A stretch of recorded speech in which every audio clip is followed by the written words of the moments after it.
Hello, and welcome to In Balancing the Spectrum.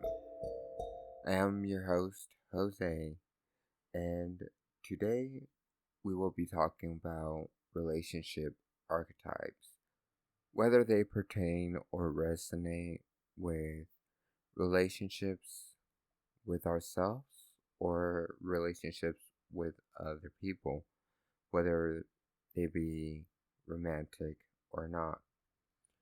And we're going to talk about the three types of relationship archetypes that I'm aware of, and I know that they go into subcategories as well, but we'll be talking about the three major ones, which are called destructive relationships, constructive relationships, and harmonic relationships. But before I talk about them individually, I would like to mention um, what I like to call trauma roots and healing roots that construct a relationship. Let's start with the healing roots. In healing roots, I learned this through therapy and some research that I did. We have freedom, love, acceptance, overstanding, understanding, inner peace, happiness, motivation, accountability, and for our trauma roots, we have insecurity, cross boundaries, which is boundaries that you have for yourself that either people cross or you cross other people's boundaries or your own. We have distrust, rejection, overwhelm, loss, and inadequacy. And I will explain those in further detail as I talk about each archetype. Um, I would say that we can start with destructive relationships. In destructive relationships, you have this mentality or instinct that is very much fight or flight. So you're attacking or you're defending or you're doing both. And the roots where it usually comes from is from traumas, toxic cycles that you feel are normal. And this is why a lot of relationships do fail because they are based on toxic cycles that feel normal to you. And you never get through your healing process. And sometimes, well, a lot of the times, with destructive relationships, both people, or if there's more than one person, because this can relate to yourself, the relationship you have with yourself, the relationship you have with your family, co-workers, friends. So just keep that in mind as I talk about it, and even in romantic relationships. So the reason these type of relationships fail most of the time is because both parties are in this mentality where they have to survive, this survivor mentality. And because certain things feel normal to them, such as yelling, fighting, um, being accused of something that they didn't do. It feels normal to them, and you never have a, what could I call it? This clean, healthy relationship, healthy relationship with the other person or multiple people. In this type of relationship, you will find that they are based on trauma roots, the ones that I mentioned earlier, such as insecurity, distrust, loss, overwhelm, judgment, rejection, inadequacy, and crossed boundaries. Oh, and insecurity, if I didn't already mention that. So, let's start with insecurity. When you have this trauma root of insecurity within yourself, within the relationship of yourself, you manifest it into other relationships. And that goes with any trauma root. With insecurity, you have certain triggers and emotions that are the primary emotions to that insecurity, and you have root beliefs. And with insecurity, triggers can include compliments, being admired, some sort of admiration, and feeling competitive. Those triggers come from an insecurity of I'm not enough, or I have to do more than what I already do, which kind of transitions into inadequacy. For inadequacy, your triggers could be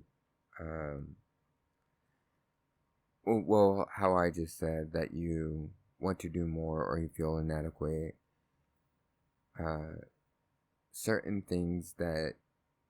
Certain goals that you have for yourself,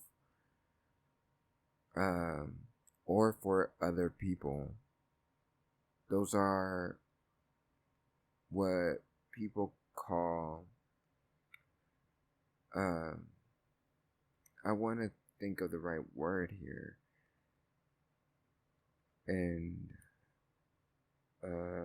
it's not coming to me right now. But based on your perception of whatever the situation is within yourself or with others, you have this expectation that they will meet this goal, this something that you will gain out of it. That's inadequacy and its triggers. Going back to insecurity, I'll try to stick to one at a time. We talked about the triggers, about being admired, being competitive. For me personally, compliments were a trigger. I couldn't accept compliments because I didn't feel like I deserved those compliments. But now, people give me compliments and I thank them. I acknowledge that they're flattery. So it feels kind of good to get compliments every now and then. The primary emotion that comes from an insecurity trauma root could be, in a lot of cases, pride. Pride within yourself or within others.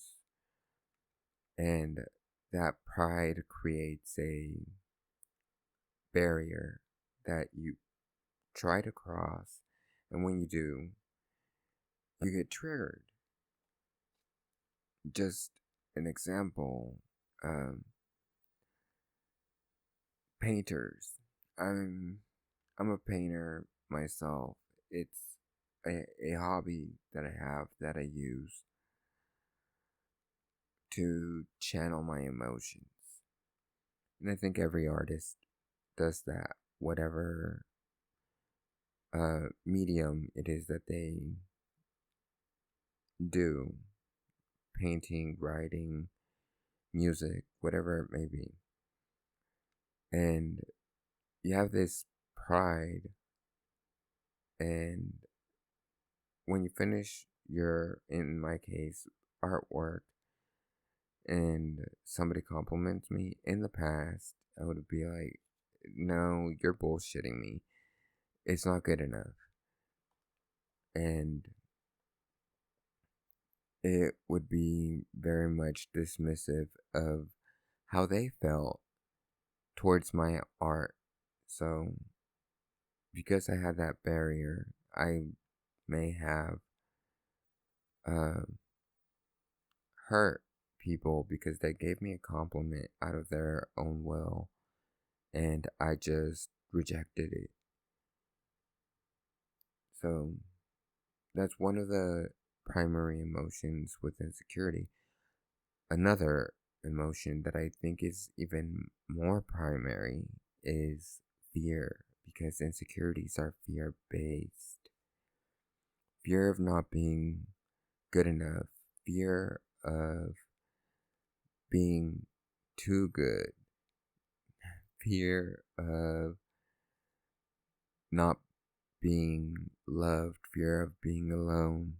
Like, there's just so many fears that go into insecurity depending on the person. And it really cripples you. Fear cripples you, therefore, insecurity takes over. And a root belief, um, I would say that the root belief with um, with insecurity is the what if. What if this isn't good enough? What if I'm being lied to? What if, o sea, I mean, uh, hold on, trying to gather my thoughts. In basic terms, I guess you could say, what if the unknown isn't what I want it to be? What if the things that I don't know are gonna take over me and change who I am? That's a root belief that I feel is aligned with insecurity. Uh, and we'll talk about the needs for each trauma root. I was going to go through each one individually and then go through the individual uh, expectations or needs for each trauma root. When I say those expectations or needs, it's the things that could help heal those traumas.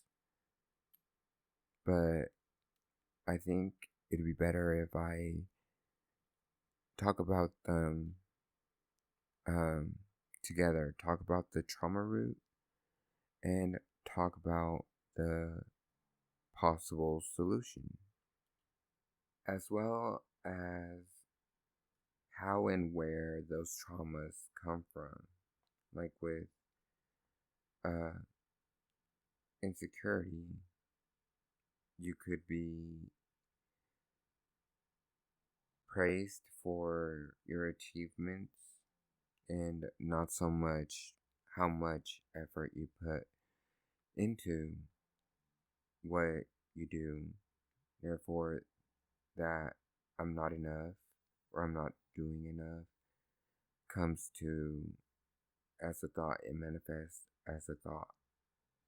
And this reflects not only within yourself but with your relationships that you build or are trying to build. So let's remember that it's not just about ourselves, it's about the relationship with other people as well. So being praised for achievements and not how much you put into those things that you do could be a trauma root where that comes from. Um, Racism and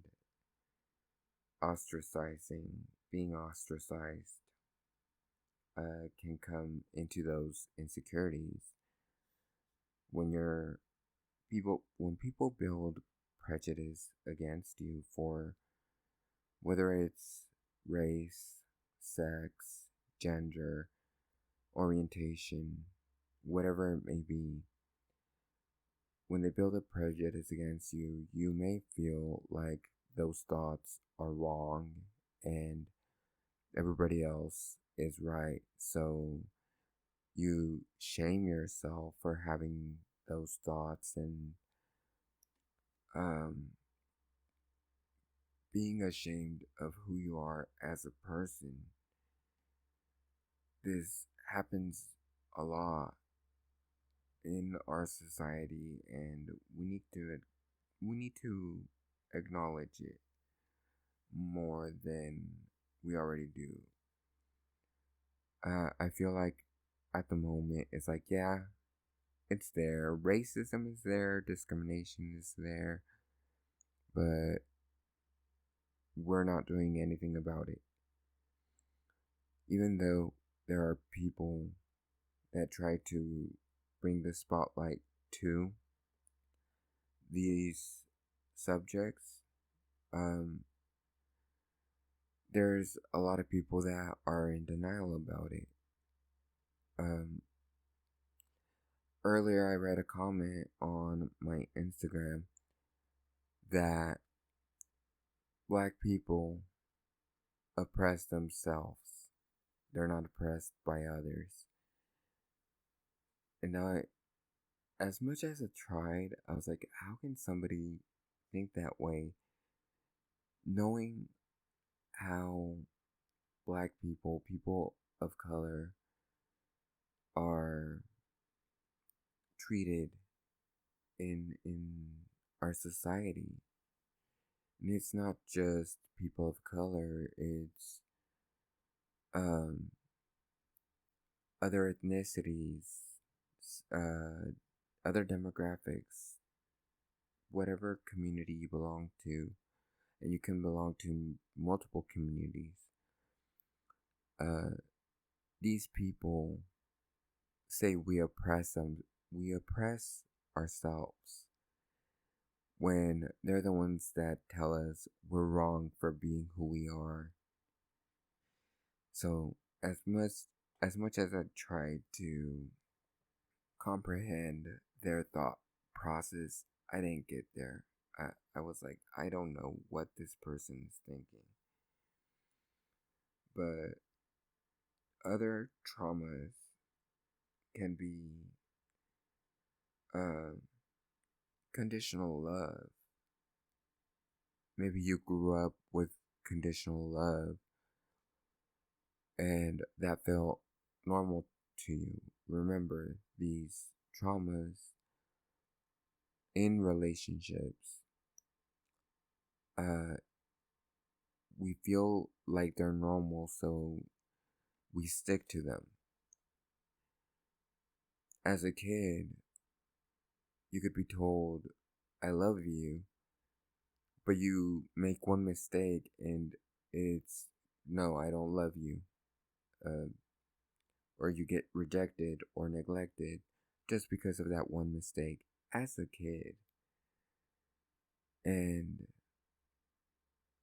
you don't acknowledge it as conditional love because usually these people that tell you that they love you, they make you feel like it's genuine love, but you do something wrong and you feel the rejection, so you don't feel like you're enough for that specific person. And as you grow, you don't feel like you're enough for yourself either. Um, People talking about you. This could be family, friends talking behind your back, and it makes you feel insecure about you as a human being and your performance and the effort that you have put into that relationship. Um, a lot of kids nowadays, they're being spoiled, and um, these kids, since they're being spoiled so much, they feel like they have this privilege to everything. For example, screens. You give them phones, you give them TV. I'm not a parent, but I've observed other parents. And you give them games, toys, whatever, and you spoil them. Um, which giving them these things is not a negative thing. There just has to be rules attached to these things that you're giving them. I've seen parents, when they say screen time is over, the kid throws a temper tantrum. And this could lead to the kid feeling insecure, like, I don't feel uh, like I had enough time with my phone, with my screen. And it's a valid insecurity, especially for kids. So as they grow up, they may feel like they have to have certain things because if they don't, they are not. Again, we go back to they are not enough. If you don't have enough screen time as a teenager, you're like, I'm not doing anything with my time because these rules were not set for you as a kid. For me, it was the opposite. There was rules, and if I threw a temper tantrum, it would not go well for me. So the insecurity became the repercussions, the consequences of throwing temper tantrums. Uh, Not that I did throw many temper tantrums as a kid, but sometimes I would feel like I would want more time with whether it be my toys, games, whatever.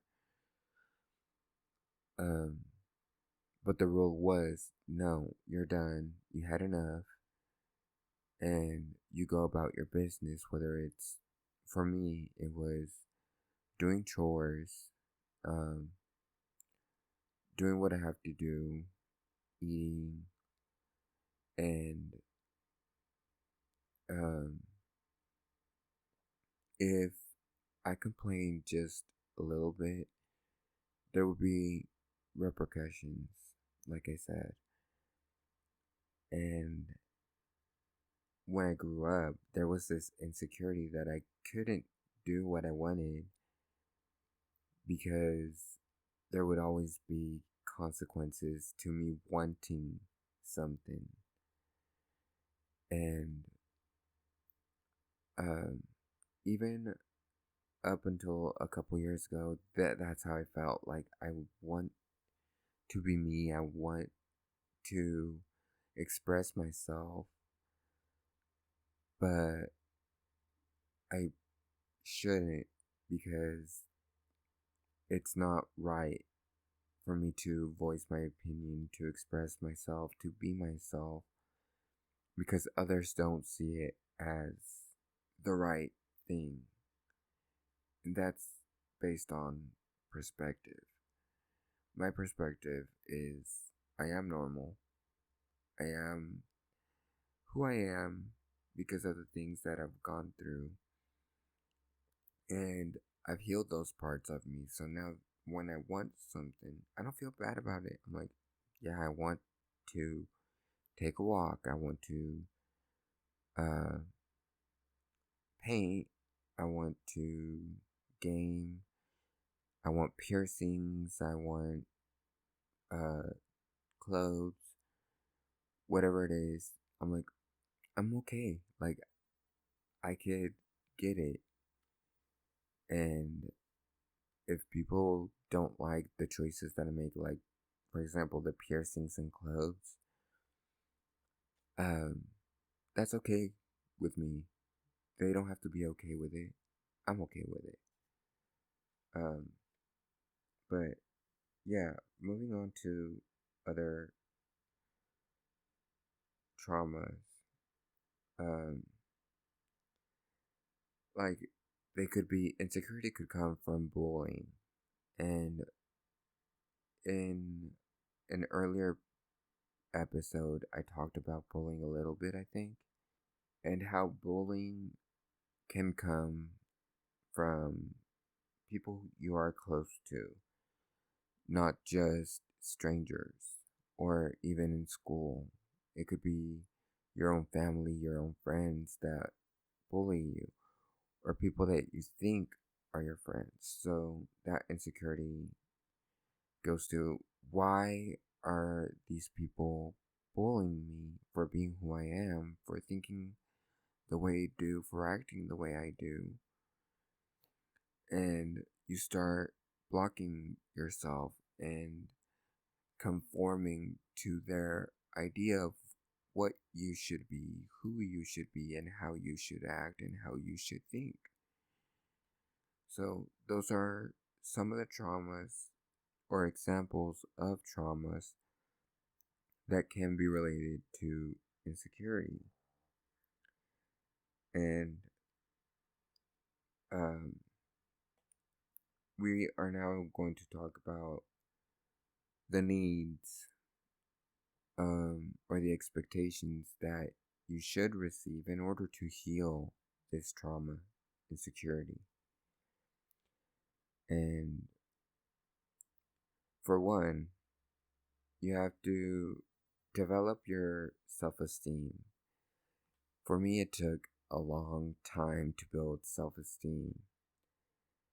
And at the end, even now, my self esteem is a lot better than what it used to be. I have my moments of insecurity because it's still unhealed. It may be scarred, but it hasn't healed completely yet. Um, we talked about conditional love earlier. Well, when you need, um, or when you meet unconditional love, you begin to heal that insecurity that comes from the conditional love that you grew up with or that you went through in different relationships. And when it comes to bullying, racism, prejudice, um, when it comes to those, you need to feel some sort of praise and validation for who you are. And that's how you begin to heal your insecurity as well. Being proud about yourself, that's also very important. And feeling some sort of acceptance from others, but more importantly, acceptance from yourself. And I'm also going to talk about some of the overcompensation coping mechanisms that we use when it comes to insecurities. In my case, when I was younger, uh, specifically in my teens, like when I was in middle school and part of high school, um, there was this huge pride, this ego, rather. There was this ego in me that said, "No, you're better than what others think you are, or you're better than them." Specifically, that's what I thought. You're better than them. And it's a defense mechanism that I used to avoid the healing. Unconsciously, I was doing it, but once I realized that I was doing this, I started to heal that, and I no longer feel that way. I no longer feel like I'm better than anybody, but I am better for myself. That's how I feel. And there's a lot of denial as well. Um, Again, in my teen years, when somebody pointed out a flaw in me, I would deny it like, "No, you're wrong. I'm not that way. Um, you don't even know me, so fuck off." That was my teenage mentality. And really, whether they were doing it out of good intentions or bad intentions, the fact is that that's what I coped with. That's how I coped with it, insecurity. And the always, "It's not my fault. I didn't do it. Um, it was them." You deflect and blame other people. I also did this in my teenage years. Really, my healing started once I was 16. When I came out, that's when my healing started, and all of these things started dissipating little by little. It took years, but the healing is there. I've done the work. There are scars left within me, but they're still healing. I'm still doing the work, and I'm proud of myself for that. It's an accomplishment for me because for um, a lot of people, including myself, it's difficult to acknowledge that there is something wrong with us, with our mentality when it comes to coping mechanisms. Blaming people, denying what you do, not taking accountability, uh, being superior or feeling superior, not being superior. Um, all those things that I've felt in my teenage years, they were difficult for me to acknowledge because I didn't want to be perceived as flawed. What other people said about me mattered. Now it doesn't so much. Um, because I'm not going to meet their expectations. And it might sound arrogant, but it's really not. If they expect me to act a certain way, the way that they want to see me act and think and express myself, too bad. Like, I am me. I accept myself and I love myself now compared to my teenage years.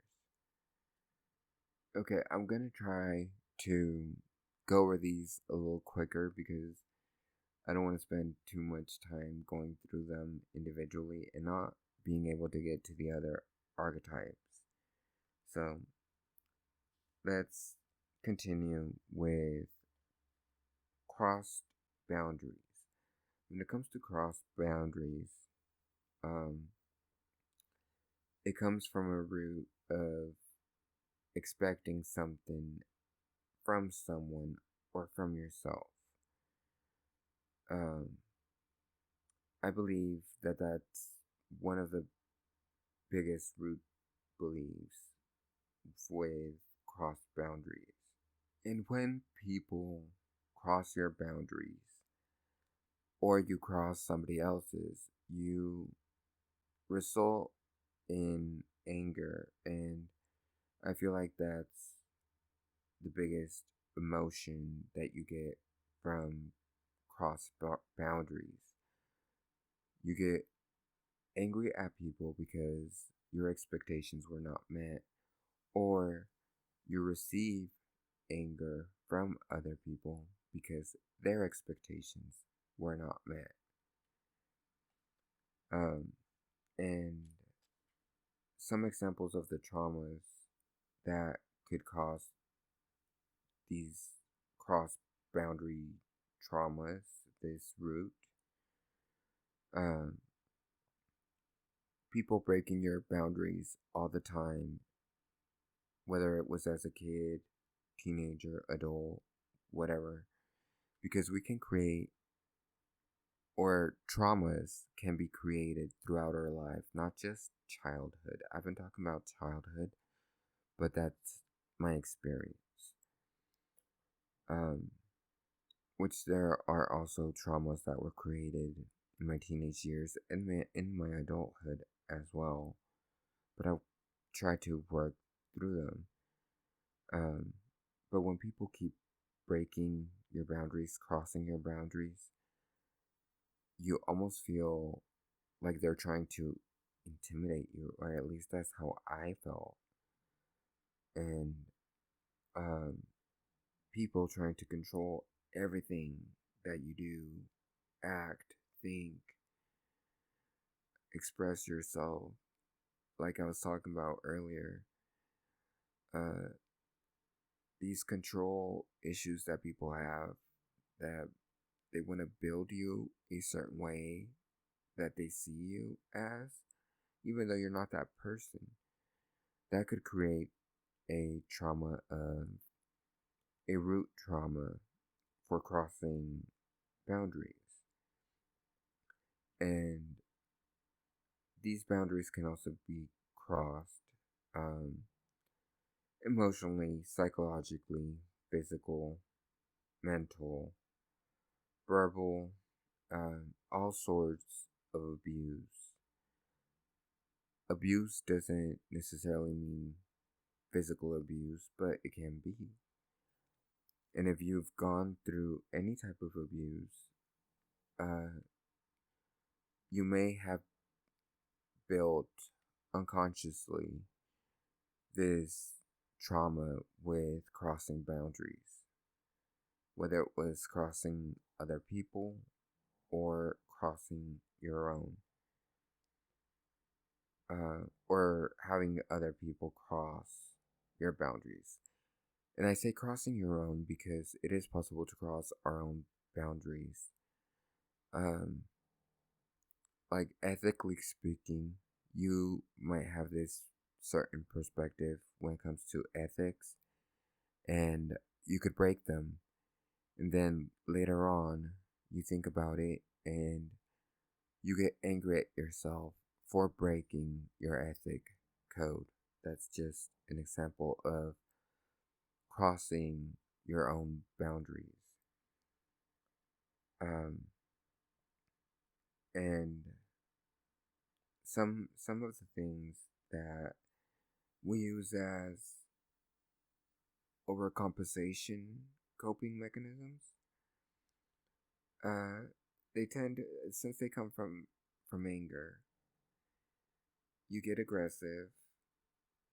Of course, you get defensive, and it was what I was talking about earlier, that destructive relationships are very much attack and defend. So you get aggressive, you attack, and you defend um, yourself or others. Um, Sometimes you feel like you need more power, more control rather than power. And you want to have that control, but you feel like it's not possible. Sometimes I still feel that way, and I have to remember, what can I control? What can't I control? And basically, what I come up with is I can control my thoughts, my emotions, my actions. What can't I control? I can't control other people's thoughts, emotions, or actions. And when you acknowledge that, that healing begins when it comes to wanting control. And sometimes we can be very explosive, and that's also a defense mechanism. Um, and arguing with people, whether it be verbal or physical, we go through those emotions when we feel attacked. Um, and I guess we can be a little bit sour uh, towards ourselves and towards others when it comes to this. We create resentful emotions that we have to deal with on our own, of course, and we can be petty sometimes when it comes to our boundaries being crossed. Like, oh, okay, you crossed my boundaries. I'm going to cross yours. Um, and it comes to a very destructive cycle, to say the least. You attack, they attack, you attack yourself, you defend yourself, but you attack yourself. And it's a very traumatic cycle to be in. That mentality, it just takes over you. Um, Moving on to rejection. Rejection comes from feeling rejected, of course, feeling abandoned, feeling neglected, feeling like you're put to the side, uh, feeling like you're not a priority to others. Um, and this belief or these feelings come from the belief that nobody loves me. Uh, I'm unlovable. I can't be loved by other people. Therefore, you can't love yourself. If you continue to think that way. And in my experience, I had to learn to accept myself first. And after I accepted myself, it took years to learn how to love myself. Once I loved myself, um, I healed the rejection or the feelings of rejection, neglect, and neglect from my past. Um, do I still feel rejected and neglected? Yeah, there are going to be situations in our lives that we feel that way. Um, but if you truly heal, uh, you kind of like just scrape it off yourself. Like, okay, they're rejecting me, that's fine. They're neglecting me, that's okay. They can neglect me all they want. All I need is me. And this is what we need. We need to accept ourselves, love ourselves. When it comes to external relationships, we heal when we feel wanted. Um, Being affectionate towards others and receiving affection as well can be very healing. Um, Knowing that somebody's gonna be there for you, uh, even though they may have been the cause of the root for feeling rejected, but knowing that they're going to be there no matter what, even if they do make you feel rejected, can be healing. And even though you might be in a repetitive cycle, you acknowledge that they do that and say, I'm me, I need me, and that's enough. And when it comes to, well, I was going to say romantic relationships, but actually any relationship, commitment is a big one. When you give commitment but you don't receive it back, you feel rejected. When you receive commitment, you feel accepted and you feel loved by the other person. Um, because commitment is like a super glue to the relationship within yourself or with others. It's what holds the relationship together. And I used to have commitment issues, big commitment issues, um, as a result of being in a romantic relationship that didn't go well, and their commitment their commitment was very questionable, and it created that doubt in me, that insecurity in me, that I was unlovable. And when it came to going into other relationships, potential relationships, because they were never relationships, uh, once I started feeling loved from them and feeling a commitment from them, I would reject them.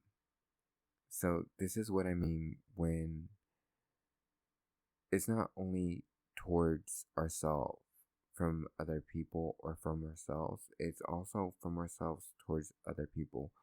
So, those people that I rejected, and at the time I cut from my life because I didn't want to feel loved, I guess, or I didn't feel like I was lovable, like I deserved love. I cut them out of my life, and uh, I hope these people are doing well. One of them, may he rest in peace. Um, he was really into me, and I was into him. But as soon as I felt like he was committing to me and he was trying to give me love, I pulled away and I hurt him.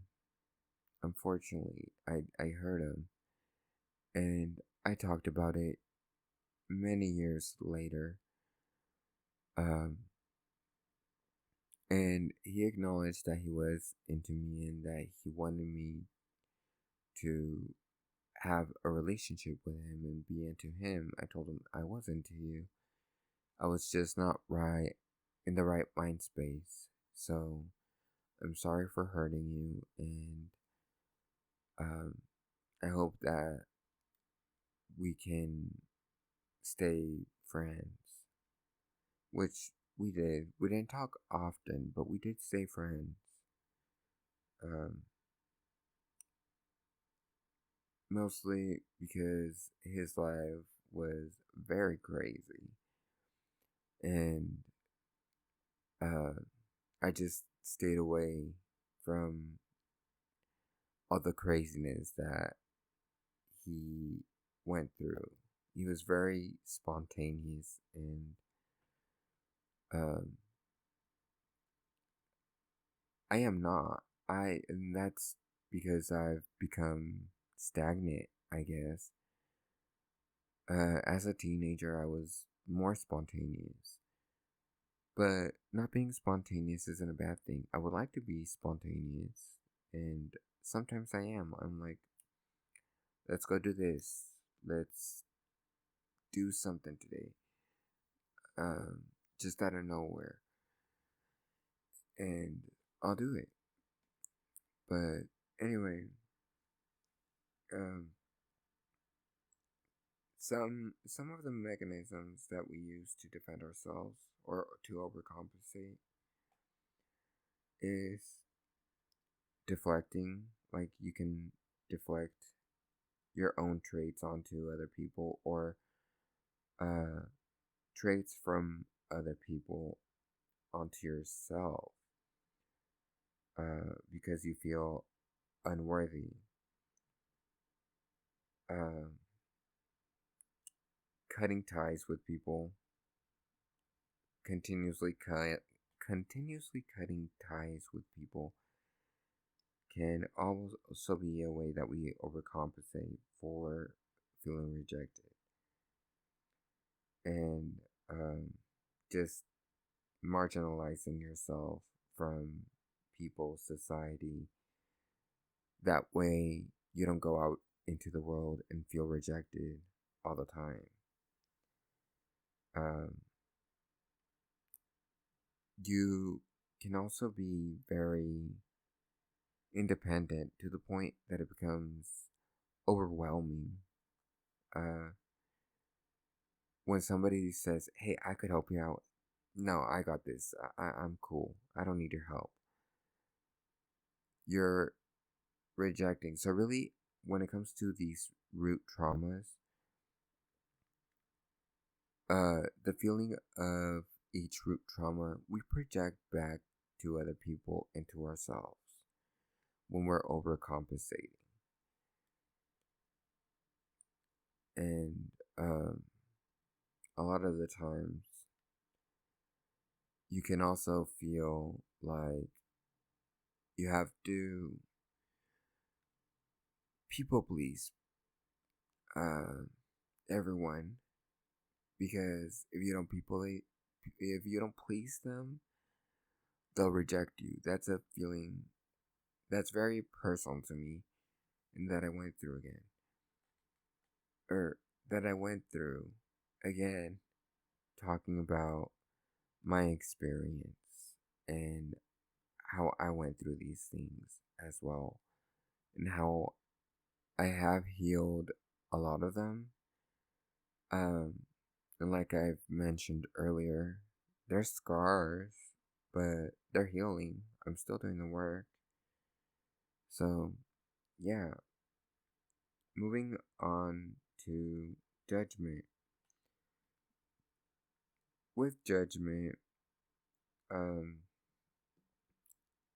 personally, I feel like it comes from uh, mistakes that, well, what other people perceive as mistakes.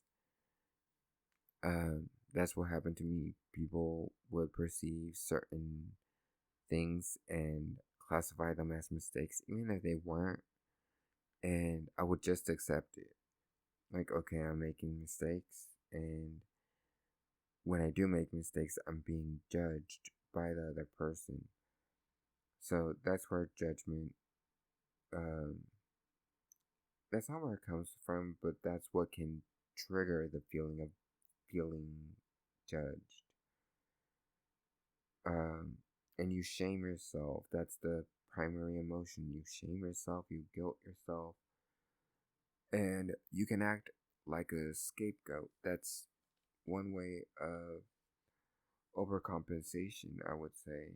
You scapegoat yourself for other people, or the other way around. You scapegoat people for yourself. And I'm going to try not to repeat that so much. Just keep in mind that it's not just ourselves, it's also other people. Um, and the belief system that is attached to judgment is I am wrong, others are wrong, uh, and I'm always gonna be wrong. I'm not smart enough. Those are feelings that could come up. I'm not smart enough. I don't have enough control of myself regarding to like your emotions or your opinions that people may feel are not the correct ones, and certain traumas that could come from this is, well, of course, judgment, people judging you.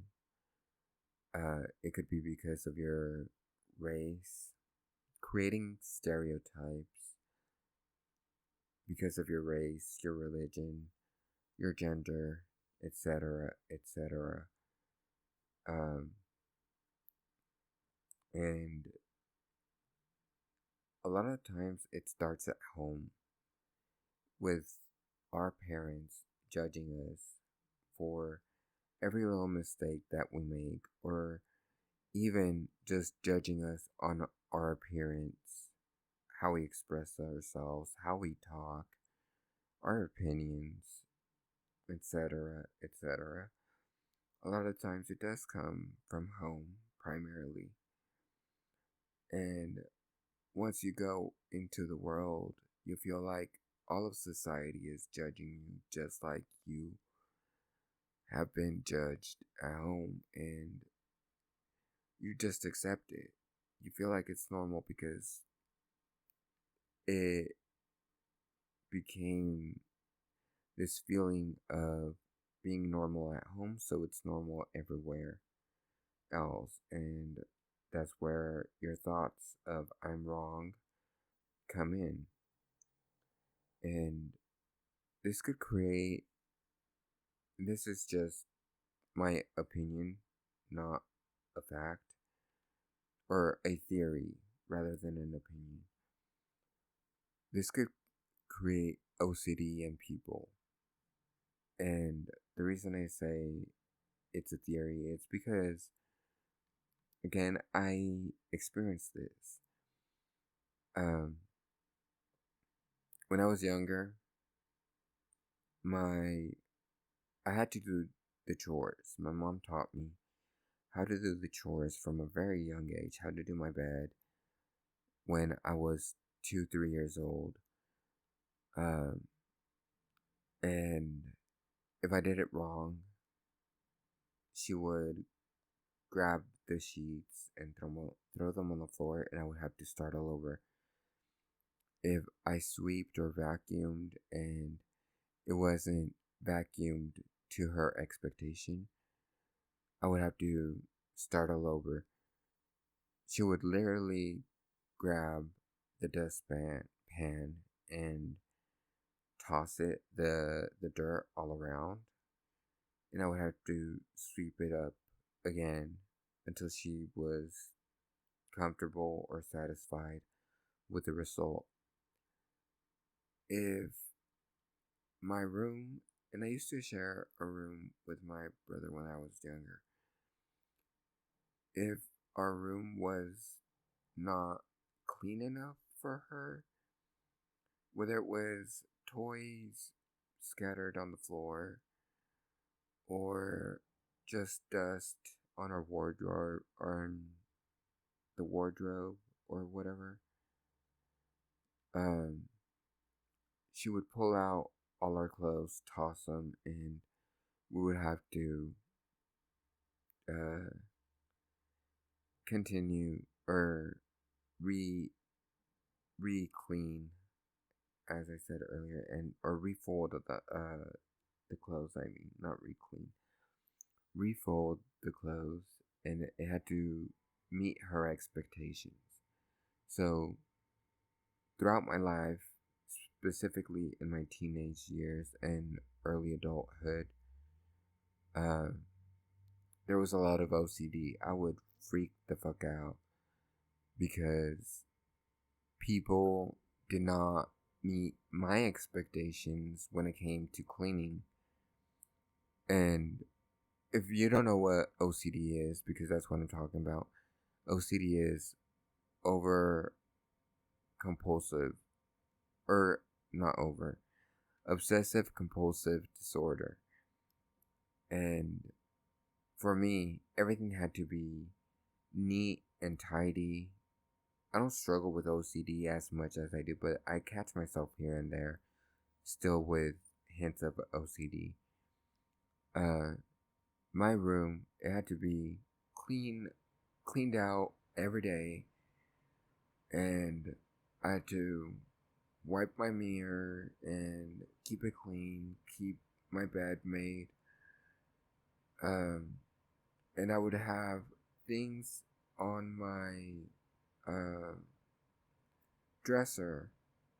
That's the word I was trying to think of earlier, not wardrobe, dresser. I would have like my deodorant, my perfumes on my dresser, and I would have them aligned a certain way. And I would have my medication on my nightstand. And if somebody went into my room, I would know, because I would notice that my drawer would be slightly open, or just centimeters moved away, the drawer itself. Or if I had my deodorant horizontal and I found it positioned in another way, even just by little centimeters or millimeters even, I would freak out. Like, I would go around the house, who the fuck entered my room? Who's touching my things? And I would always go towards my brother. He was the first one that I would go to. And he would always say that it wasn't him. But I knew that somebody was in my room. And sometimes I would find out who it was. Other times it was just like, don't go into my fucking room. So I was a very angry teenager, and I've mentioned this before. And OCD can actually lead to anger. But it can also be, I want to say, shame or guilt. More so guilt, I think. Because for me at least, my mom made me feel guilty of not being clean enough, not being orderly enough, even if I was. And everything had to be perfect. I was the one in charge of doing the chores, but she would take the credit. It was always clean. I would do the bathroom, the dishes, sweep, mop, vacuum. I would do everything. And she would take the credit. And I guess that's where that anger came from, that other people, or in this case my mom, was taking credit for things I did. And I was quick to react with anger, but it came from feeling guilty of not doing enough. In my mind, I thought maybe she takes credit because I don't do it well enough, and she doesn't want to point me out. So I would justify her. And that was my normal belief, my normal mentality. When it happens now, people taking credit for something that I did, I'm like, no, I did that. Like, give credit where it's due. I don't expect credit. But if you're going to take credit, and no, ma'am.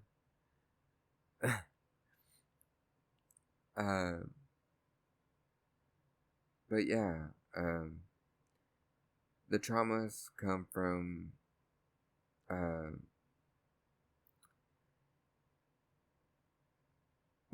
judgment. And I think I already talked about all those.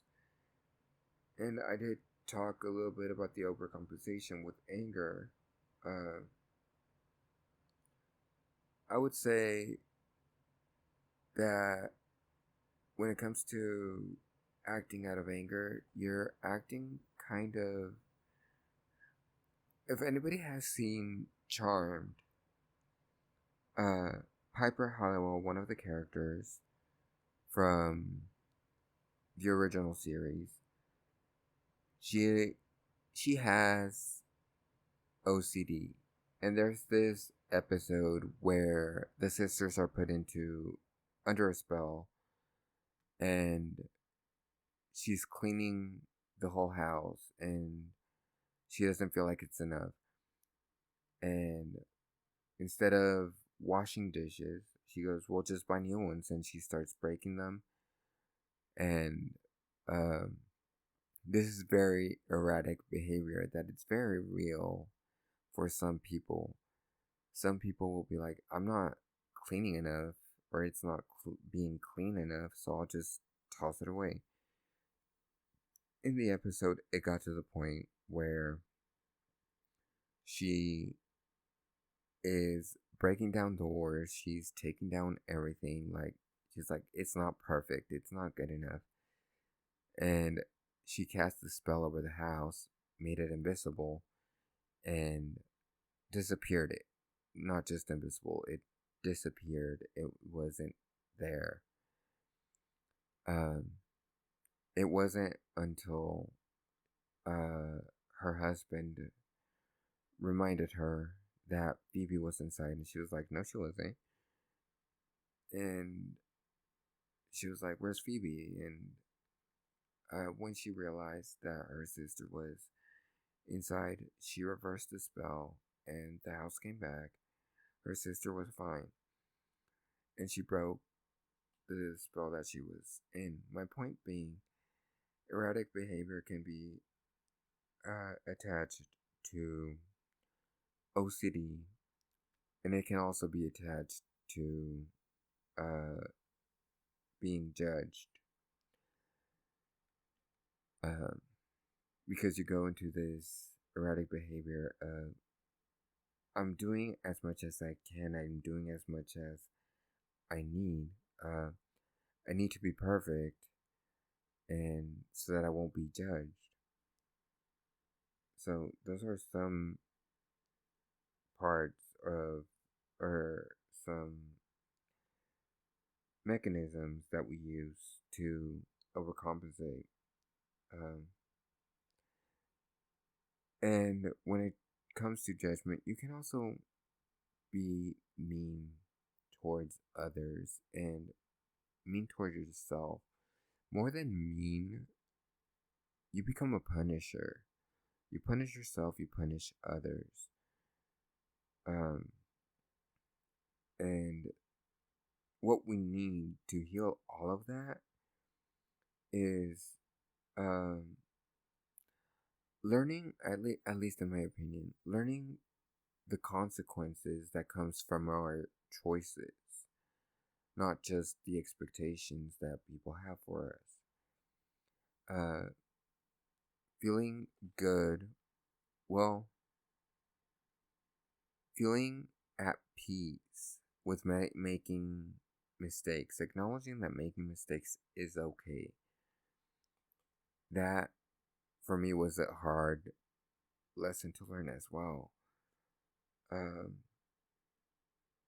but yeah, acknowledging that you can make mistakes, that you're not perfect and you're never going to be perfect, that helps you heal the feelings of being judged. So next time you feel judged, own your mistake. That is your mistake.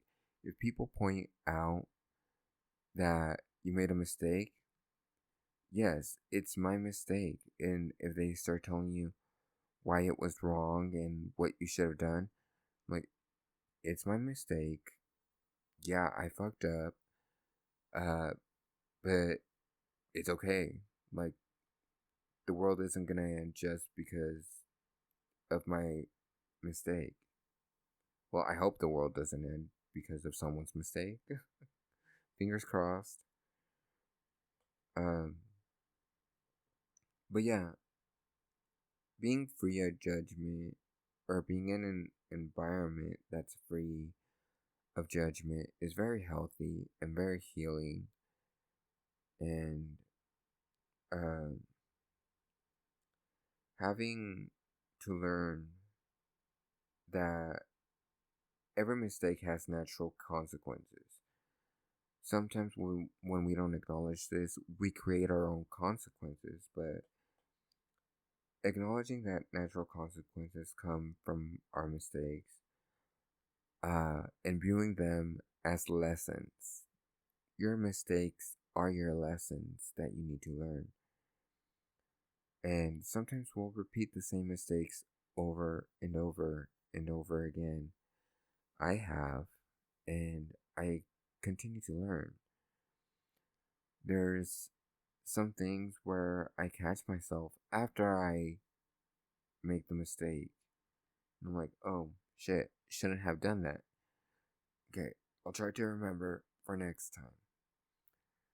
But moving on to uh, the feeling or the root trauma of over over can't speak overwhelm.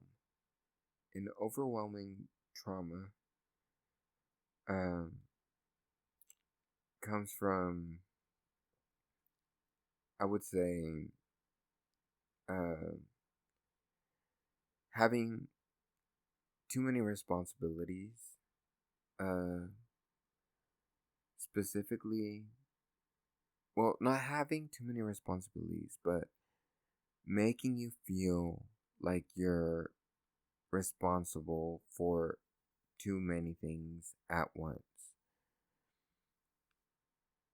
This kind of collides with what I was just talking about.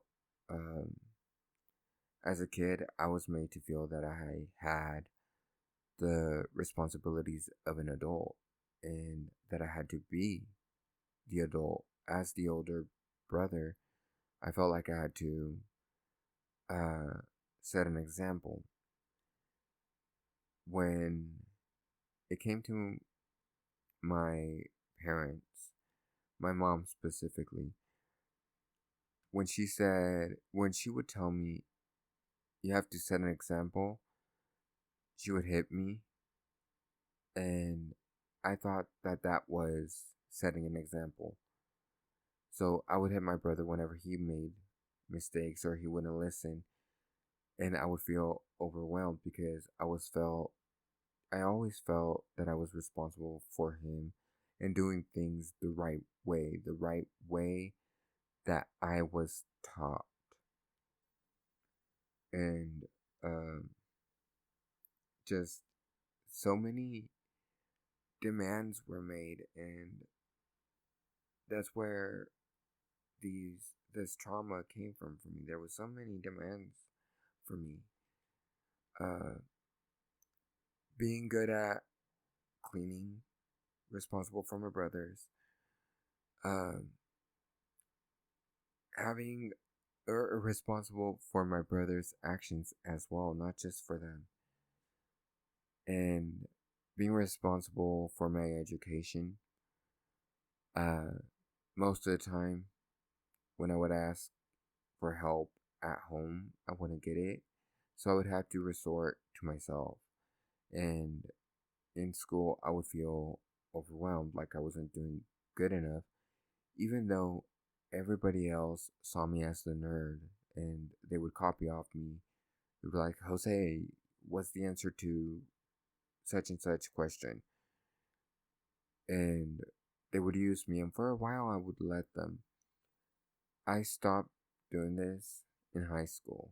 In high school, I was acknowledged, or not acknowledged, I was perceived as a smart kid, so kids would try to copy off me as well. In the beginning, I continued that cycle, but then I was like, no, I don't know the answers.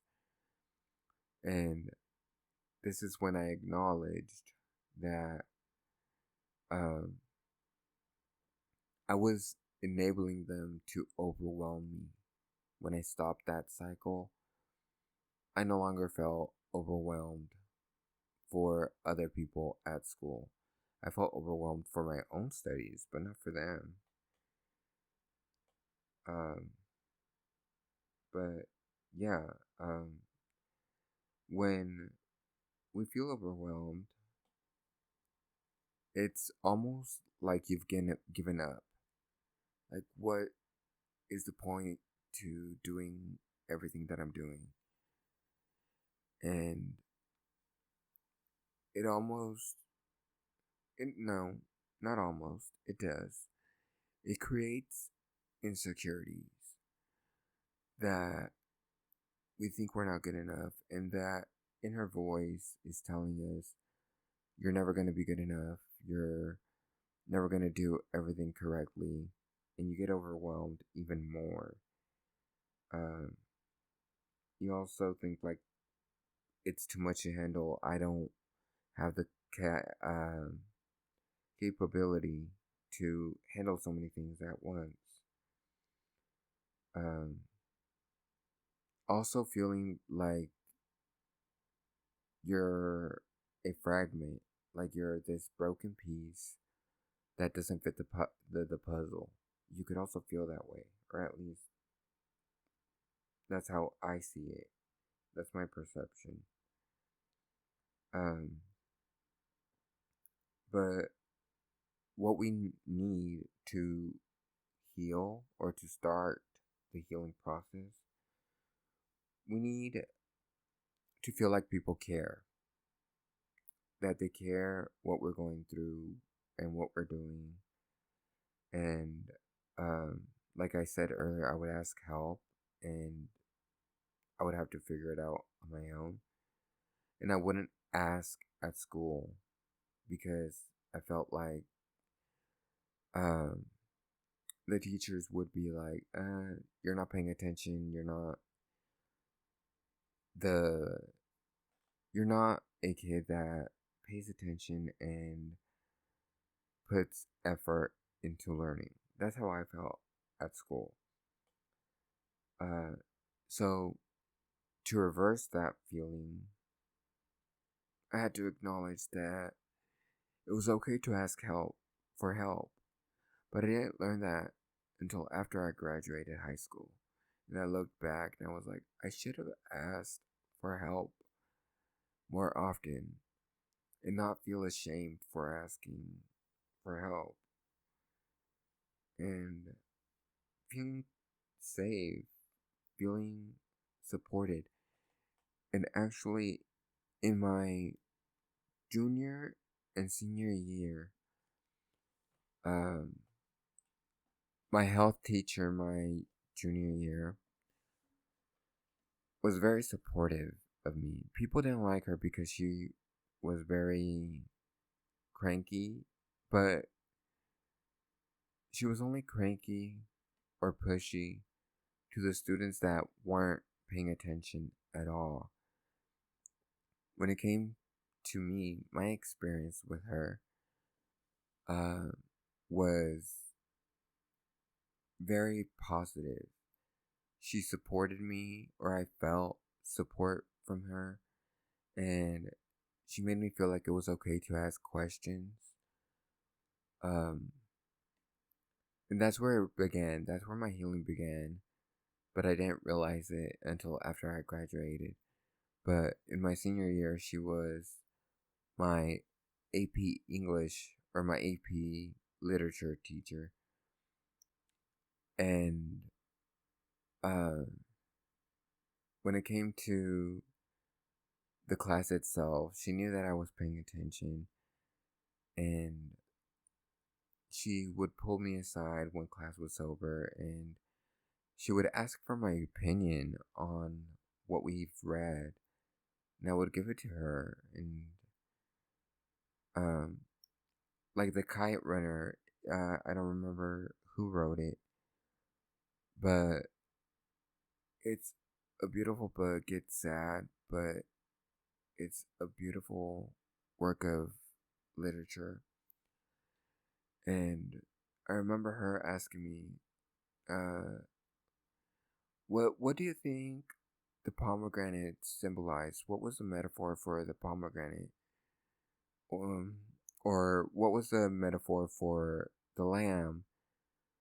And I would tell her, like I told her, the pomegranate for me in that scene was the blood and the rift between the characters' friendships. I remember that so well. And the lamb was the innocence, and together the pomegranate, even though they were in different scenes, the pomegranate and the lamb represented loss of innocence. And she was like, "Yeah, that's exactly what it means." And I remember her asking me, "Have you ever seen The Silence of the Lamb?" And I said no, because I hadn't seen The Silence of the Lambs at that time. I wasn't allowed to watch a lot of things. And that within itself was a trauma for me that I'm over and I healed completely. But she told me what it was about, and very much how the lambs do represent um, innocence and the loss of innocence, and that it related to the book that we were reading, The Kite Runner. I went off script, sorry. But I feel like it related to what I was saying of feeling support, and that's what we need to heal judgment. Feel free to ask for help. Feel safe in the environment that you're in or the people that you trust in. And knowing that it's okay for people to take care of you every now and then. These are the steps that could begin the healing process for feeling overwhelmed all the time. Okay, so we've talked about cross boundaries, judgment, rejection, and overwhelm, how those root traumas function or how they can function. And I'm going to try to talk about uh, these last two, or I'm going to try to burn through them real quick, or the last three. And I'm just fucking up time, ain't I? So, okay, we're going to talk about loss. With loss, whether it's internal or external, um, I believe that it comes from being afraid of change, being afraid of the unknown, and it just depends on your perception. Uh, some or the feelings. Let's go with the emotion first. I would say that a primary emotion can be a feeling of depression, grief, or even shame and regret. Uh, because maybe you feel like you lost something in your past and you regret losing that something. Um, Grief is just a natural emotion to have after you lose something. So that's why I believe it's the primary emotion. Um, but the root trauma of loss can come from specific traumas like death, for example. If you have had someone close to you that has died, you have felt loss, and sometimes it's hard to get over the fact that we did lose someone. And just basic change like moving houses, um, changing career paths, whatever change you're going through, you may feel uncomfortable with it, and you're you might be triggering your trauma wound, your trauma root. I guess that is a wound. The trauma is a wound, isn't it? Um, but yeah, even just losing friends, which I have lost friends, and one specific one did affect me a lot because it felt like we were brother sister. We grew up together for many years, over a decade. I'll just say that. And it can be physical as well.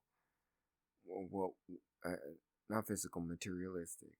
It could be your money, uh, that you're losing money and not having enough, going through something unexpected, or if you become sick, ill, you have a disease or something, you go through this grief process, like, why me? Why is this happening to me? Because it feels like you're losing part of yourself. When they told me, when they diagnosed me with osteoporosis, I was like, why me? I'm only 22 years old. And I'm young. Why do I have osteoporosis? Why did it have to affect me? According to my doctors, there was only a 0.00001% chance of um, my medication causing osteoporosis. But it felt like I had been ripped and my existence was not worth it anymore. But I had to go through that to accept that I do have osteoporosis. I do have epilepsy, and it's okay to have those things because it's part of my journey. I've learned a lot through this journey, and having those illnesses, those diseases, has taught me a lot. And it's because I was able to heal. And um, the way I healed that was, well, first of all, I had to feel support. I didn't feel it from other people, even if they were supporting me, but I had to feel like I was supporting myself. That's when my healing started. And um, I wasn't being comforted. I felt like I was being pitied. Like, oh, you can't do this, you can't do that because you have epilepsy, you have osteoporosis. So I never felt comforted. But I met someone who made me feel comforted, and it kind of booted up the healing process, or boosted the healing process. And my self-esteem went up, which is very important. You have to have self-esteem to try and heal your root trauma of loss. Um, and of course, having boundaries. Having boundaries with people is important, because if you feel like you've lost something and you continue to feel that way, and people tell you, get over it, oh, it's not that bad, you could do it, but your feelings are valid and you have to say, hey, I'm going through this, and if you could be a little more supportive or comforting, that'd be great. But if you can't, just please don't say anything that could make me feel worse than what I already do feel. That's one, in my perspective, that's one healthy boundary that one can create when it comes to loss. And with overcompensation, um, I would say that you blame yourself and you make yourself feel like you have to regret things that you've done or that have happened. Um, Also, when somebody else is independent, you don't feel like you can be independent enough, or you're made to feel this way, but you overcompensate it. And sometimes nostalgia can be our friends, or can be our friend, but when it comes to loss, nostalgia can be very dangerous because it comes with, oh, I wish things were the way they used to be. And if we don't acknowledge that things change for a reason, we're going to get stuck in that mindset of regret and wanting things to be back to how they were.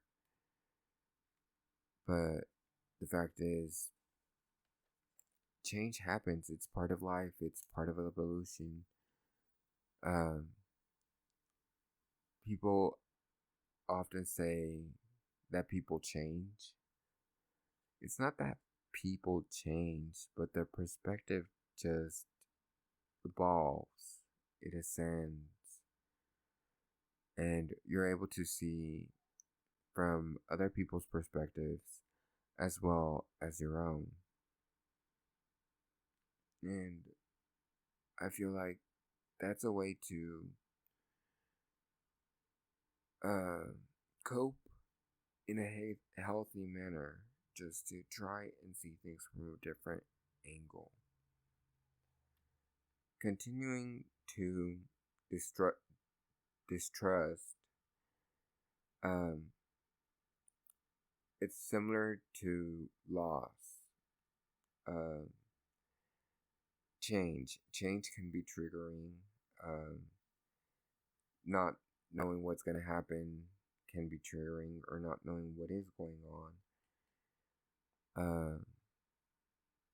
And it comes from fear, whether it's fear of not being loved, fear of uh, not being enough, fear of having too much, just fear in general.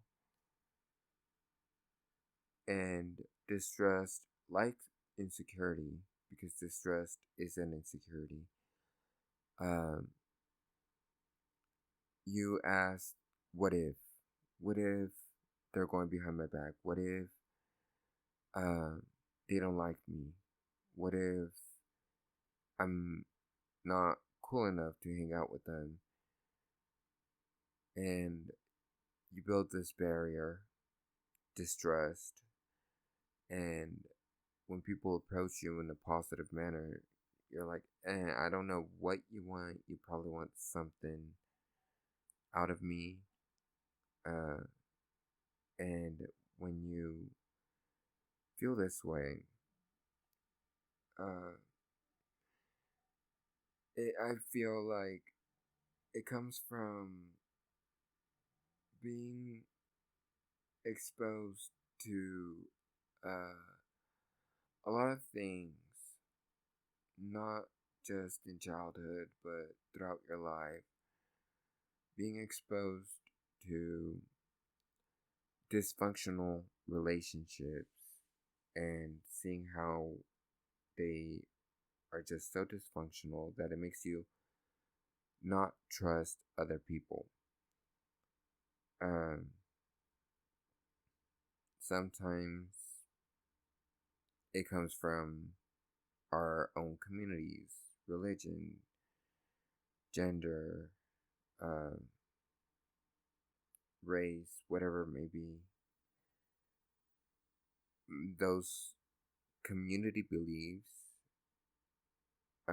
get passed down to us, and we accept them as normal, and we build stereotypes for other people that make us distrust them.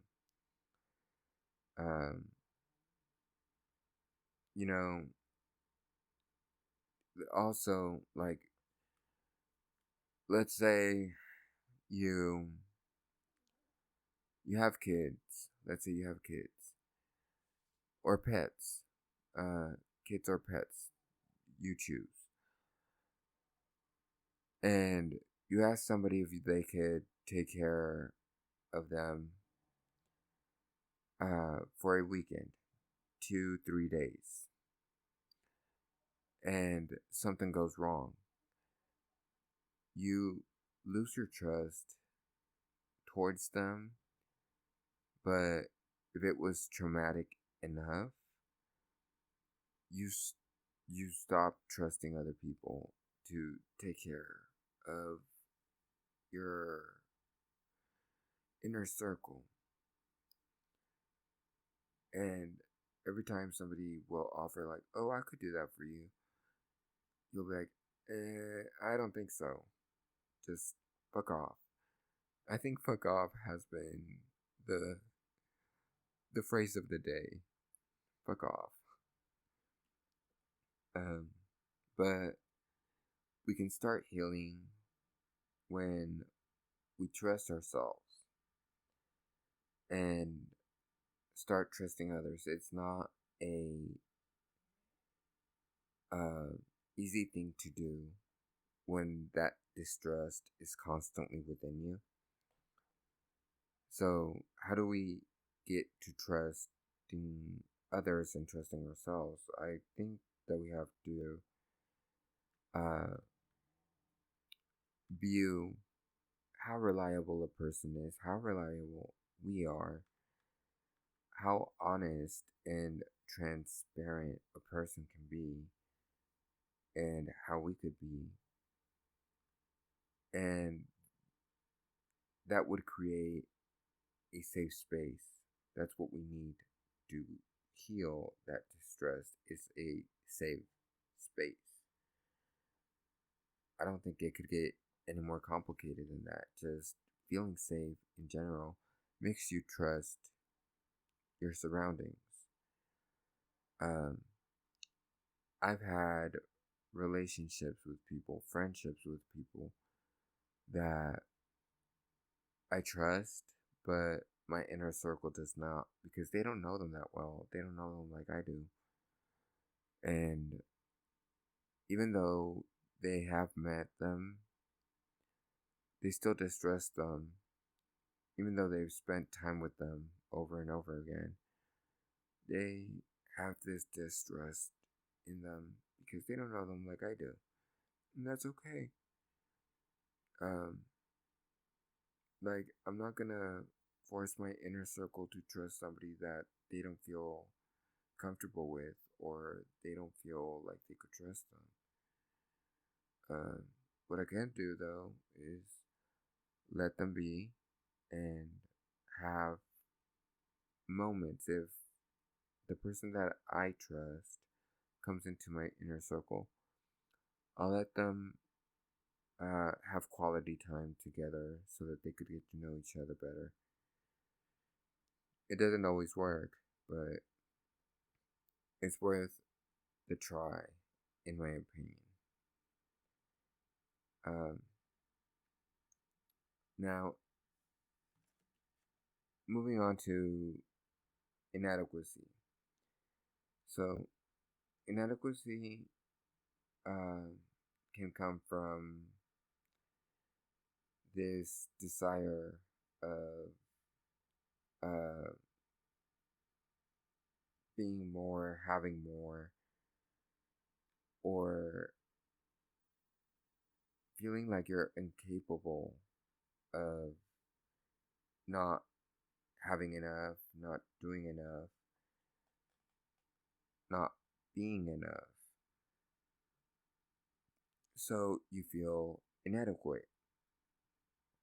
And when it comes to that root trauma, when I say root trauma, if I haven't been clear enough, root trauma is something that is constantly within us. And I think we can all resonate to a lot of these root traumas. But like I said, it could come from the desire or feeling incapable of not being enough. And some experiences that could trigger these feelings of inadequacy is not feeling like you're being validated.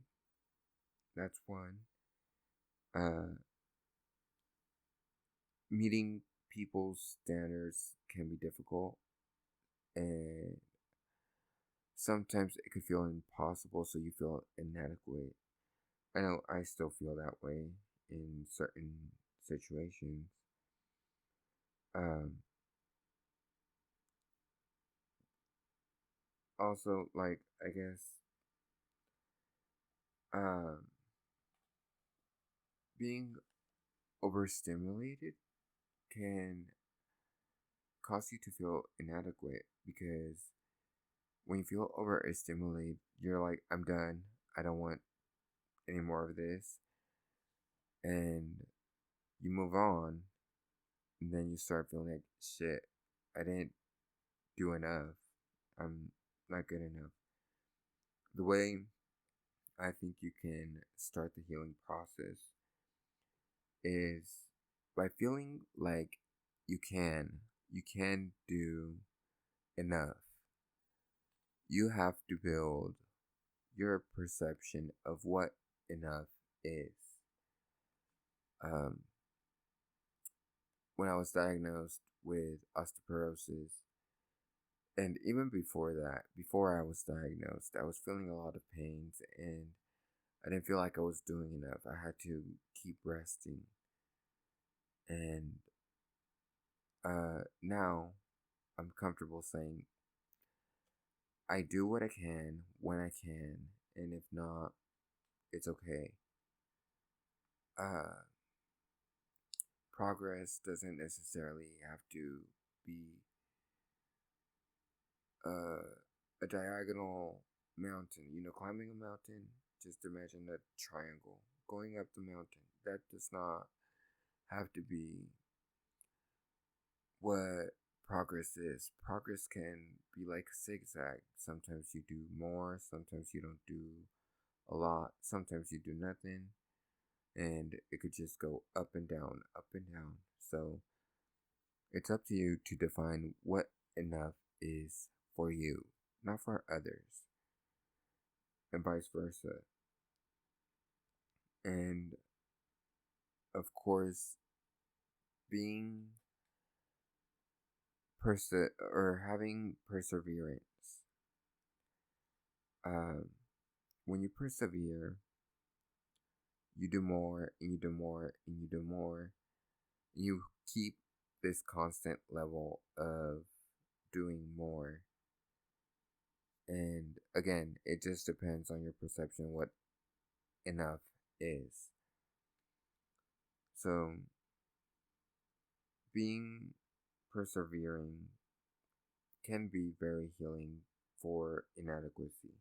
I think maybe it can be the most healing.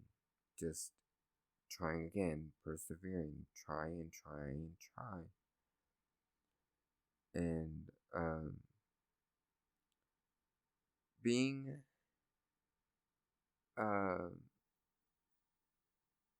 or validating yourself, like in the same way that I just talked about, but also when it comes to your emotions and your intellect, your mind, and your actions. Validate all of yourself, and it can develop into acceptance and then self love. So, yeah, I feel like that makes sense to me. If it resonates with you, I'm glad.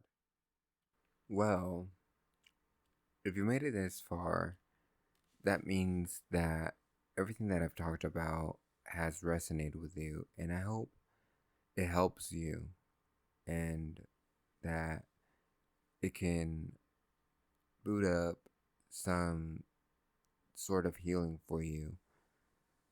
And now I'm going to talk about the dynamics of these relationship archetypes.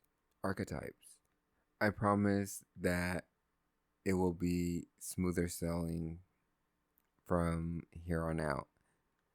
Okay, so let's start with the destructive relationship archetype. Destructive relationship archetypes usually are relationships with within yourself and other people, no matter what type of relationship it is, that um, whoever is involved in these relationships have these trauma roots in them that they haven't healed, and it can be very combative at times. It can be conflictive. It causes conflict in the relationship. You hear the term toxic relationship all the time, and it's become kind of a trendy word or a trendy phrase to use. But in reality, toxic relationships is people that haven't healed yet, and um, they're wanting to heal, but because of the people that they surround themselves with haven't healed either, they're seeing themselves as a mirror. So, what you see in other people, you see within yourself, and you don't accept it.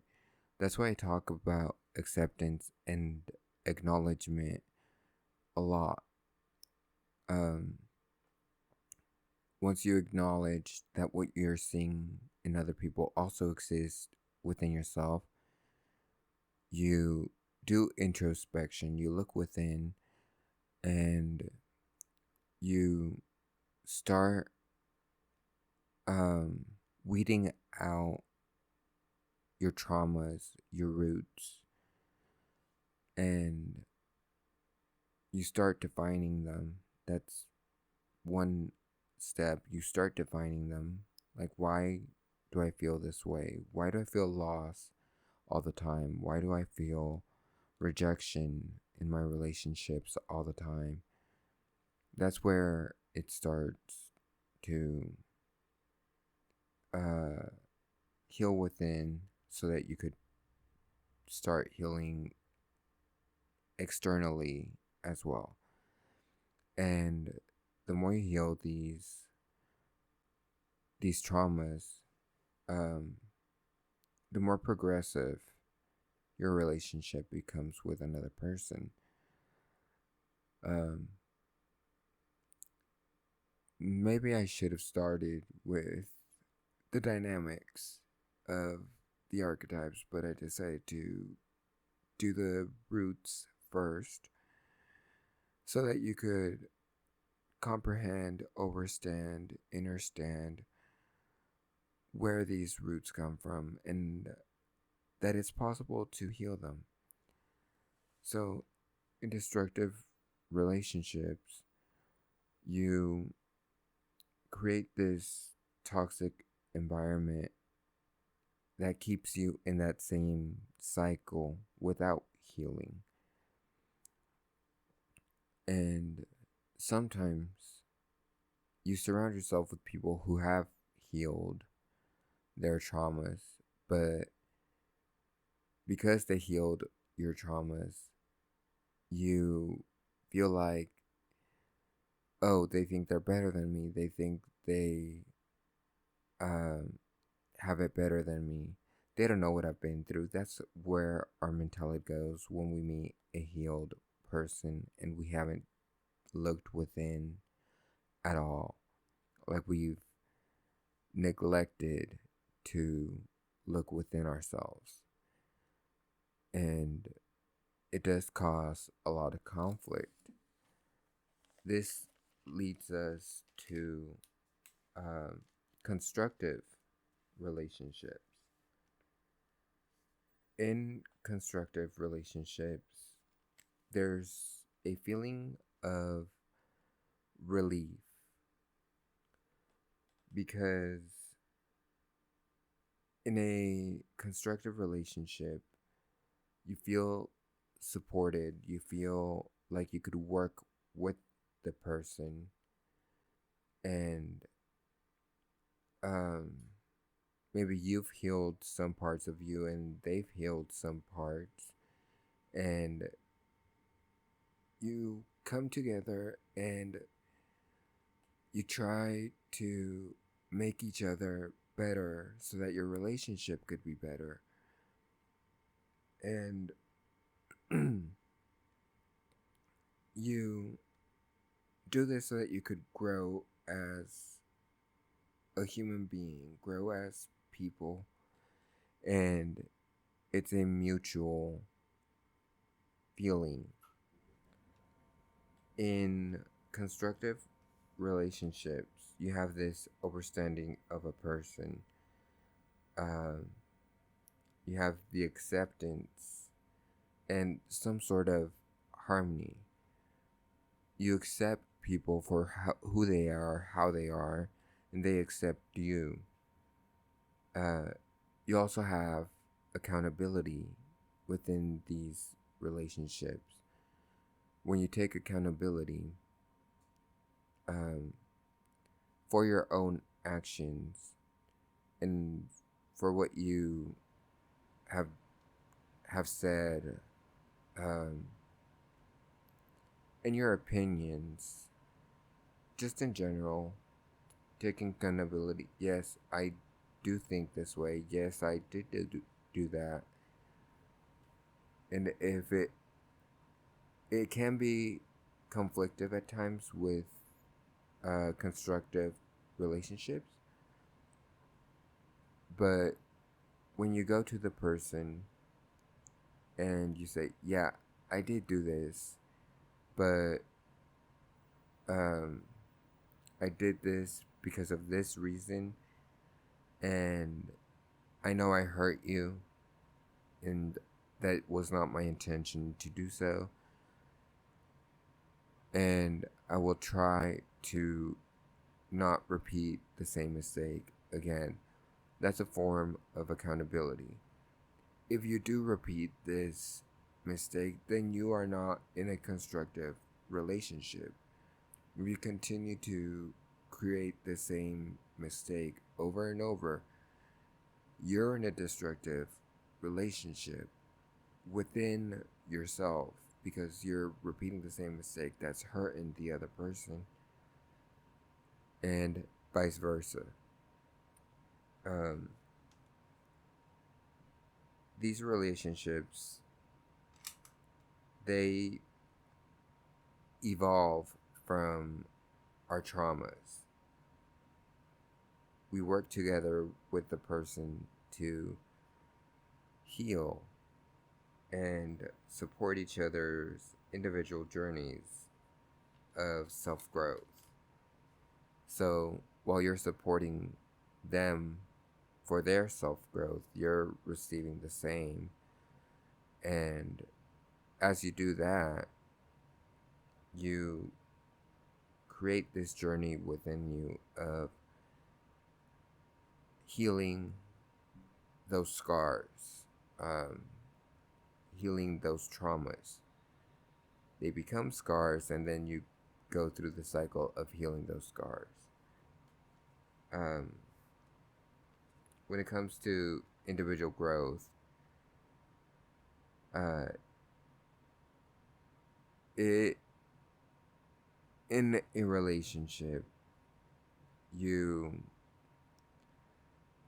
improve your intellect, you communicate better, you work better with other people, you help each other in that relationship, and you grow even more.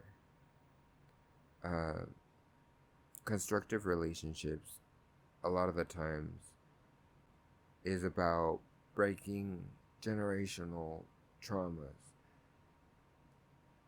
And there's something fascinating that I read about and saw a video about the other day about generational trauma, how it's not only about our parents and grandparents uh, treating each other a certain way and passing it down.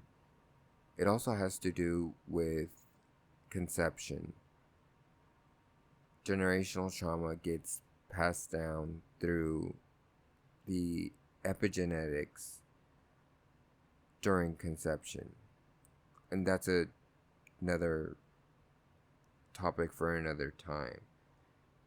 Um, but yeah, you focus on inner peace, you focus on harmony, and you share your goals and your values with the person, um, as well as their individual values and your individual values and goals. Like, you could have goals and values that the other person doesn't agree with, but they're like, it's your journey.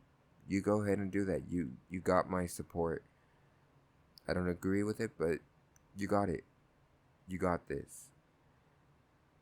That type of relationship kind of lifts you up and gives you more motivation. Motivation is very important when it comes to constructive relationships. And it creates a better environment for everybody in the relationship. And you learn empathy.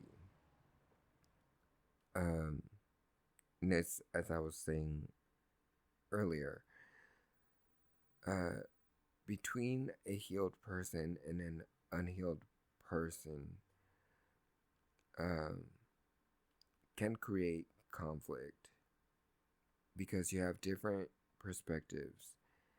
And because they have, or you have different perspectives, uh, it can trigger these root traumas um, along this journey. But as long as you're supporting each other, you're lifting each other up, and you're leading yourself, or you're pushing yourself. No, not pushing, guiding. You're guiding yourselves um, to a harmonic relationship archetype.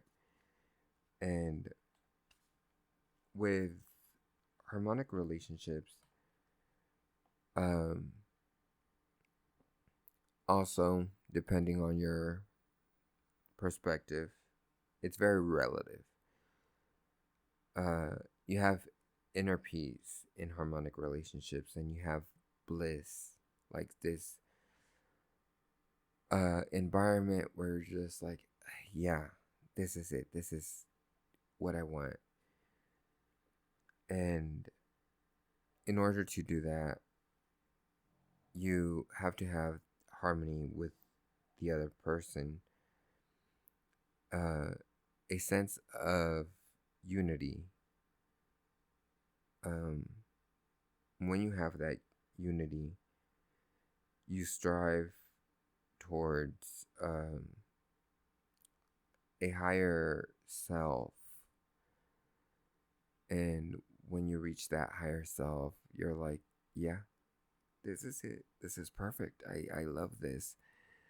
This is the type of relationship that is meant for me.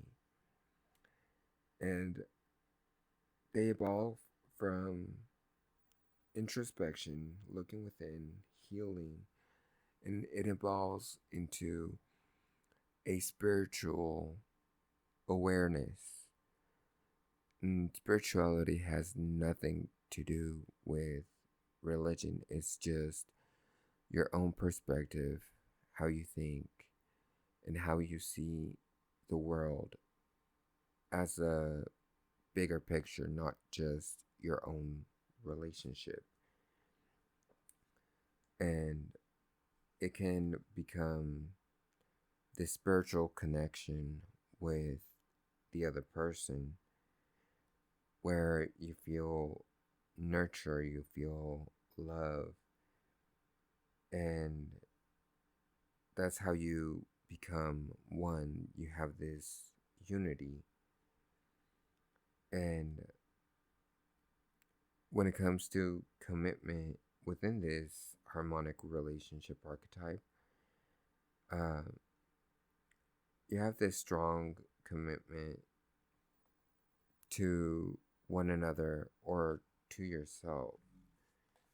So it's when you feel like, yeah, I'm 100% in, they're 100% in, we're good. Yeah, we got this. And in these relationships, you learn understanding. In the previous one, the constructive relationship, you learn overstanding.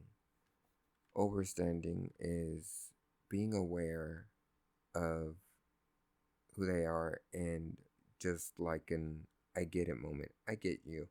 I got you. I know what you mean. Whereas understanding is I know how that feels. And that's very important in harmonic relationships because you know how the other person feels and they know how you feel. And that's what creates this unity. And you're kind to one another. And the reason you're kind to one another is because you came from a sense of self, from a destructive relationship with yourself, evolving into a constructive relationship with yourself, and then evolving into a harmonic relationship with yourself. And it creates inner peace for yourself and for the other person. Um, Also, like feelings that you could feel in a harmonic relationship is complete freedom, complete freedom, full of happiness, love, and inner peace, as I've said before. So, those are the relationship archetypes and how they function. And um, if you noticed, yes, I did mention the trauma roots or the root trauma, uh, but at this point, when you're in a harmonic and or constructive relationship, uh, those roots are just part of what builds your relationship. It doesn't take it down. And actually, I want to share something with you. Um, it's something that I learned in therapy when I did go to therapy. Um, so it's a spider chart. It's called a spider chart of, well, I call it the web of consciousness. The web of consciousness. And if you don't know what a spider chart is, usually it's a circle, and then you have you have your outer circle, you have and then you have more circles in between. And the numbers could vary. It could very well go up to 100, 1,000, whatever, just depending on what it is. But for simplicity's sake, um, my therapist had me write 0 as in never, and 0 is the center point of the circle, like there's nothing there. And the first inner circle is 1, which is rarely. Then the next circle is number 2, which is occasionally. Then you have another circle after that, and the number is 3, which is often, and the last circle is 4, which is constantly. And I hope I'm explaining this spider chart well enough for you to picture it. And if you want to try to draw this type of chart for yourself, you can do so. I did it. I actually have it in front of me right now. And I did it with self relationship and relationship with others in general. I could have gone further and done individual relationships with individual people, but I felt like self relationship and relationship with others in general was enough. So again, you have your circles and you divide them into different sections numbered 1 through 4, and you have to do this only in one sector because you're going to divide this into different lines. So you're going to draw, how many lines do I have here? 1, 2, 3, 4, 5, 6, 7, 8, 9, 10, 11, 12, 13, 14, 15, 16, 17 lines. Okay, so you're gonna draw 17 lines, and the way I did this was draw a line or draw a little tiny dot in the center, and then from the center divide it into different lines so you have different sectors, and you will have 4 inner circles. So I hope I'm explaining that correctly. Again, center in the middle of the big circle, or point in the middle of the whole circle in the big circle, and then 17 different lines. So we're going to go through these alone. In each inner sector around the big circle, you will write freedom, and you'll point it towards the sector that you write it above. And then you have love, do the same thing, point it towards the circle or towards the sector that you have it above it. And then acceptance, same thing. Inner peace, happiness, accountability, insecurity, judgment, rejection, inadequacy, loss, overwhelmed, distrust, crossed boundaries, motivation, understanding, and understanding. And the way you write those is you go around the circle and you write them and you point them towards the sector that you write it above. And the way I did this was self-relationship. I did it with a pen, a black pen, and the relationship with others.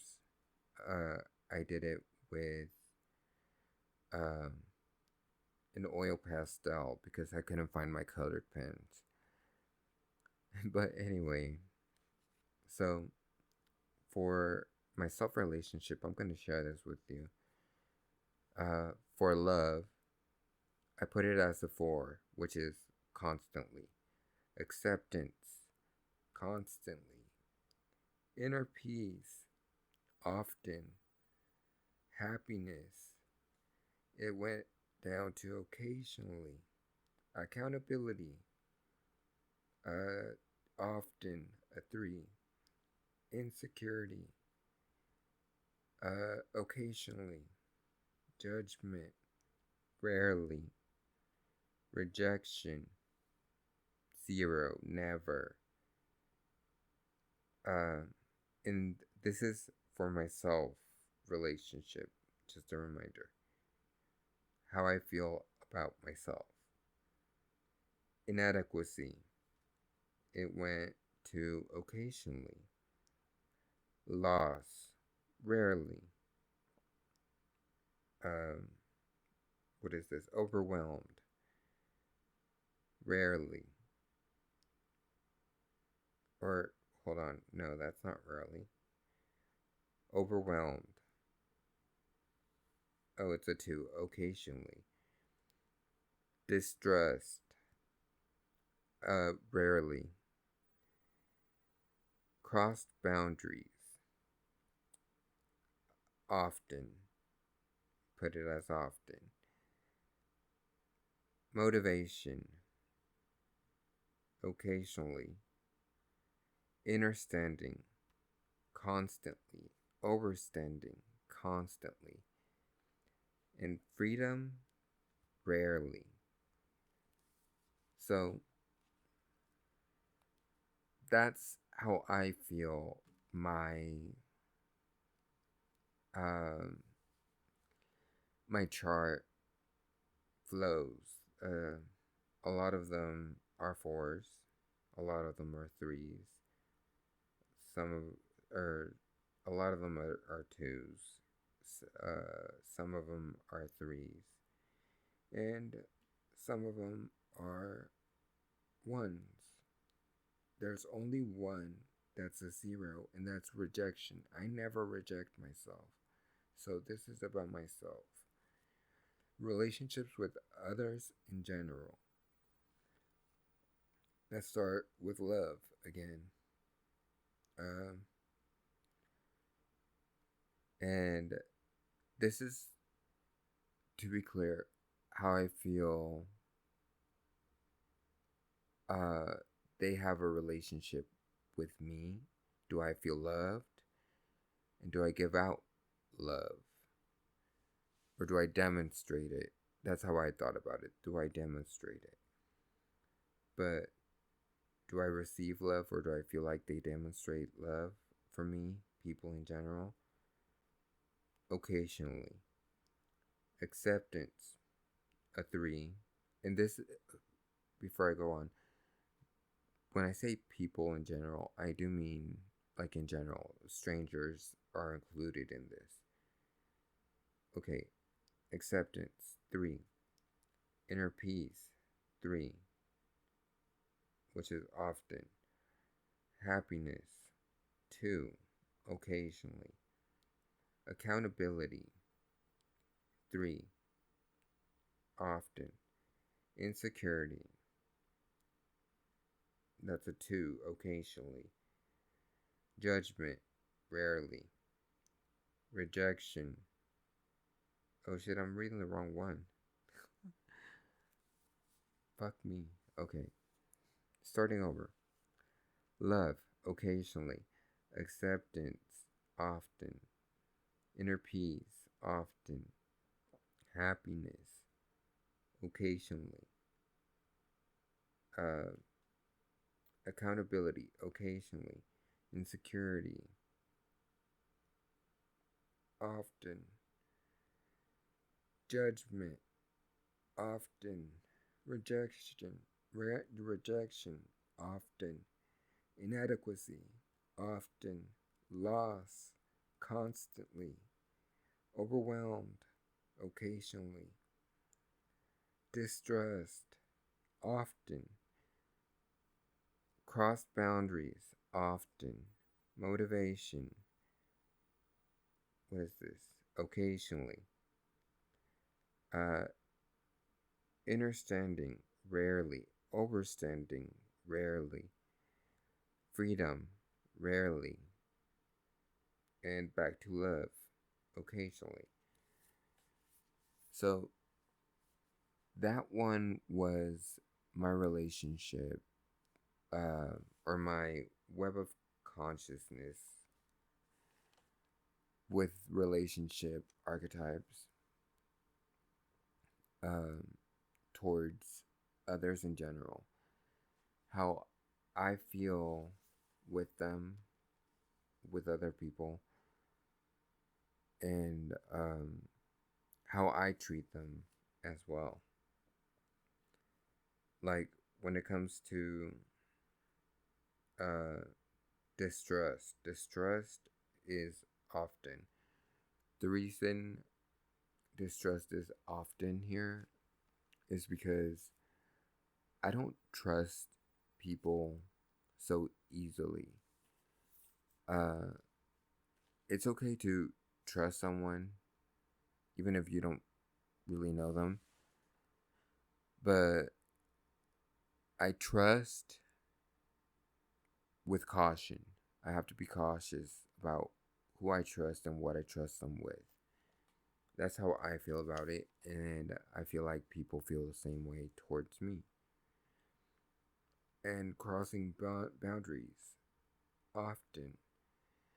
And um, the reason I put often is because people do often cross my boundaries, and uh, unintentionally, most of the times unintentionally, I do cross their boundaries and I take accountability for what I have done, which accountability I put as occasionally, because this doesn't happen a lot to me, where I have to take accountability for crossing somebody else's boundaries. Um, and when it comes to me, I do feel like people cross my boundaries a lot, but they don't take accountability for it. They're like, it is what it is. So that's why it's occasionally. So if you get the concept of what this chart is, I encourage you to try it out. Um, I think I'll post a picture of it on my Instagram. And like I put spectrum of consciousness up top just for the name of the pod. But it does make sense to me. Like it is a spectrum because it looks weird. It's all over the place. And web of consciousness also made sense to me because it's kind of like a web.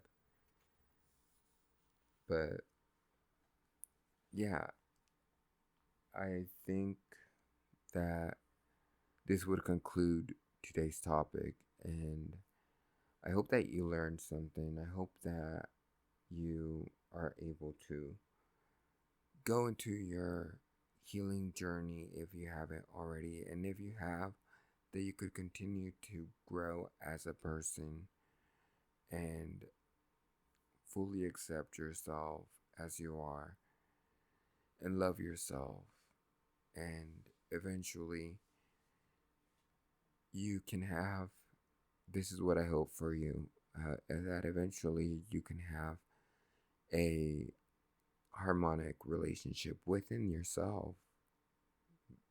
Always prioritize your relationship with self. But thank you for joining, and please comment, let me know what you think, ask questions, send me topics to talk about. The email is in the About Me section. It is imbalancingthespectrum.podcast@gmail.com. And you could send me anything. You could send me topics, questions, comments, curiosities. You could send me your own opinion, your own perspective, and I could talk about your perspective as well, or try to see it from your perspective as well. I will communicate with you, and I encourage people to try and come on here and talk so that I could have a genuine conversation with them, see their point of view, share perspectives, respect their perspective. If it comes to a disagreement, for me, it's let's agree to disagree. That's the easiest thing for me to do. And if you would like to be on the podcast, send me a message. Go to my Instagram page. It's imbalancingthespectrum.pod, and it's also linked in the description, the podcast description.